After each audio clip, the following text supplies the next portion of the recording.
Hello everyone, thank you and welcome to this webinar this morning. Hello, welcome wherever you're from. So good morning, good evening, good night. I have no idea where you are in the world, but most of you hopefully are from Australia, watching in on Dr. Angela Pascoe and this amazing interview that we're going to be doing with her.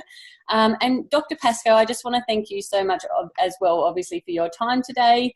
And we do really appreciate you getting on here and sharing your wisdom with us, and obviously this new information regarding NRF2 activation and basically living that happier, healthier life. So I'll just give a quick bio on Dr. Angela before we get into the questions, guys.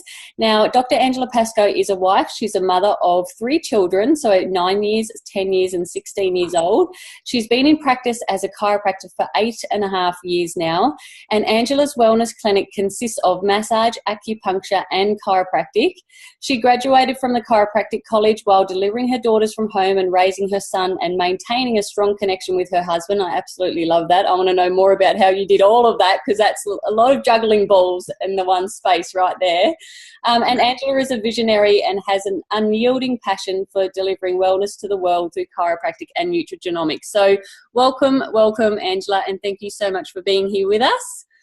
You're welcome. Okay, so let's get into the questions. I will try to keep this short and quick. So, you can answer them as long as you want to, but there'll be me just firing questions at you. So I hope that's okay with you.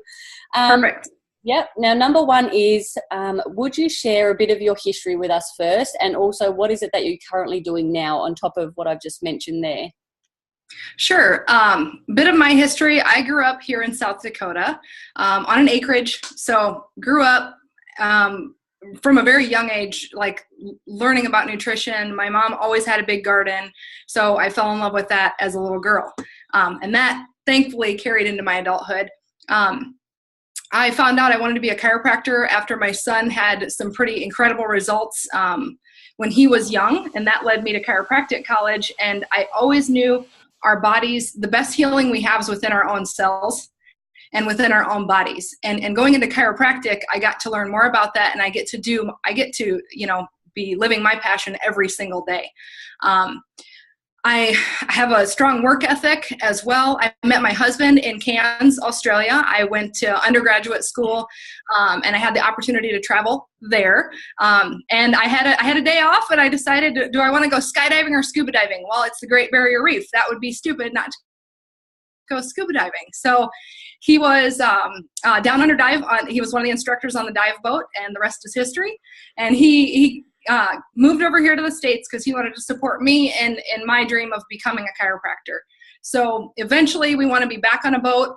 He's a sailor and a scuba diver by trade, so we want to be on a boat. Maybe we'll end up down in your neck of the woods at some point down the road. So I've been in practice now 8.5 years.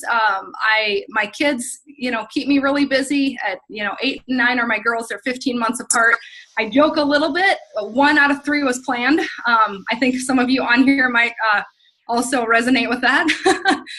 It's just how it goes, And I was introduced to Nerve2 activation 1.5 years into my chiropractic practice. And I know you got a few questions for me regarding that.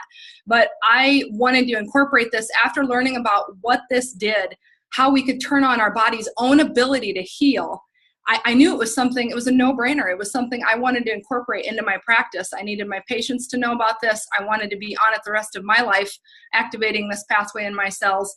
And I wanted my family members. And now all my kids, everybody, has been on the Nerve2. They've been activating their Nerve2 now for years, which is phenomenal. Had really good results just with my family. So I have a desire to not be stuck here in cold South Dakota. It's so cold through the winter, and I've grown up here my whole life, but you never get used to it. So I eventually want to step away. I want to be able to travel the world, and this business has allowed me the opportunity to step away from my practice and be more present with my kids, especially the ages they are right now. But it's going to allow me to be able to step away and do medical mission trips and travel and bring chiropractic to places in the world that just don't have good medical care or any for that matter. So that's a goal and a dream of mine, is to do that. So I'm working my way there. I fit it in, this business, I fit in the nooks and crannies of my day for, 7.5 years. And I've seen incredible results with people activating their Nerve2. So Wow, what an incredible story, just going on from what I said. And I had no idea about the Cairns trip, and you being Yeah. in Cairns and meeting your husband there. And that's crazy. Hey, it's all circling back around. And I just love that sort of information. So thank you for sharing all of that with us. And we can hear your passion, which is just incredible. So I just love that. So thank you for sharing. Now, how did you become aware of oxidative stress, and what exactly is oxidative stress? Can you explain that for us, please? Sure. So it was actually, I always knew about free radicals. When I ask people if they've heard of oxidative stress and I get that deer in the headlight stare, I used to be that way too. Basically, and then I ask them, do you know what free radicals are? I get a lot more nods, a lot more yeses. It's a large number of those free radicals that lead to a cell that has oxidative stress. It's essentially a sick cell. We're rusting from the inside out. So, and we get these things from the air that we breathe. We're just all sitting in front of a computer right now, our cell phones, the EMFs, the benzene we breathe when we pump our gas, financial stress, you name it. It's unavoidable. Too much exercise, too little exercise will induce oxidative stress or increase free radical damage in our cells. And this damage that's happening is cumulative. As we age, that's why we see a lot of conditions later in life manifesting, because our body's ability to fight these free radicals or fight this oxidative stress becomes less as we age. And a lot of kids are being bombarded with oxidative stress and cellular stress, and that's why we're seeing higher rates, I believe, in children of cancers and autism and you name it, because we're losing that ability to combat this damage that's being done inside of our cells. So it's I tell people all the time, if you're breathing, you're creating oxidative stress. Just metabolizing our food, when our body produces energy, a byproduct of that energy production is a free radical. So just eating food, just breathing will create these free radicals in our cells. And one thing that I found out, a direct antioxidant like a vitamin C molecule, that only neutralizes one free radical. If say that vitamin C has 60 antioxidant molecules in it, it's only going to neutralize 60 free radicals. It's a 1-to-1 ratio. So when I found out about this, and I found out that our body's own enzymes, by turning on nerve 2, they actually, one of our body's antioxidant enzymes neutralize 1 million free radicals per second every second. It's like turning a fire hose on and putting it in every room of a house that's on fire. So it just made more sense to me to turn on my body's own antioxidants versus taking a direct antioxidant. I knew about free radicals as a chiropractic student and even before that, but the term oxidative stress is something I'd never heard about until a patient of mine came to me with an ABC investigative report that some of you may have seen regarding oxidative stress and nerve 2 activation. And that's where I started diving in and learning more about oxidative stress. But essentially, it's a large number of free radicals inside of our body, and our body loses that ability to fight them off, and it leads to cells that are just incredibly sick. Wow, great answer. Thank you. Can you go into a bit more about how oxidative stress actually affects us? What the outcome of that is? Sure. Oh, man. So if you guys don't know, go to pubmed.gov. Type in oxidative stress. You'll find now, I just did this today because I had to look, there's over 193,000 studies on oxidative stress. First of all, PubMed.gov is the National Institute of Health's website. It's where all published peer-reviewed research, so gold standard research is.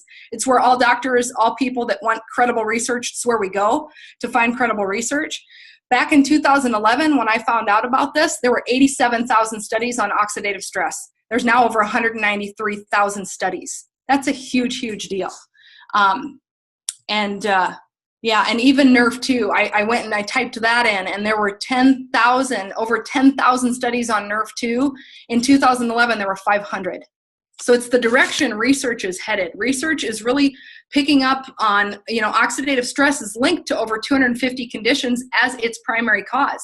Things like heart attacks, psoriasis, melanoma skin cancer, any arthritis you can think of. Inflammation, at the root of inflammation is oxidative stress. Chronic inflammation, diabetes, cataracts, macular degeneration. Type in, though, oxidative stress and whatever condition you're concerned with. When I first learned about this, my son struggled with ADHD since the time he was 3. That's what I typed in. I found thousands of studies linking the two. And I realized at that point, if I can lower oxidative stress, if we can lower the root cause of over 250 diseases, we can help with a lot of the symptoms associated with these conditions. So it's like putting the fire out. So it's linked to almost everything. But if you're curious about something specific, I always educate people. I tell them, go to pubmed.gov, type in oxidative stress and whatever you're concerned with, and see if there's that link. It's very alarming, isn't it? And it's crazy. Yes, it is. Yes. All right. So does oxidative stress affect animals as well? And what are the signs of oxidative stress in animals? I'm not sure if you deal with animals a lot, but maybe you've seen some information around that. I've got a lot of people on my team that are horse lovers. So we've got a lot of horses on Pro Tandem. We've seen incredible results. I've seen incredible results with dogs and cats. You wonder why a dog ages 7 times more than a human. Have you guys ever heard that? They have 7 times the amount of oxidative stress. You can imagine they're down there sniffing on the ground. And if, I don't know if you guys spray a lot of chemicals there, but here in the Midwest, there's a lot of pesticides, herbicides, and chemicals. And a lot of it's sprayed on our yards. And these animals, they're breathing that in. So they actually induce or incur more oxidative stress than we do. So the same conditions we're dealing with. You're seeing dogs that are dealing with cancers, fibrous tumors. You see diabetes in dogs, seizures. I've got a patient of mine whose dog has been nerve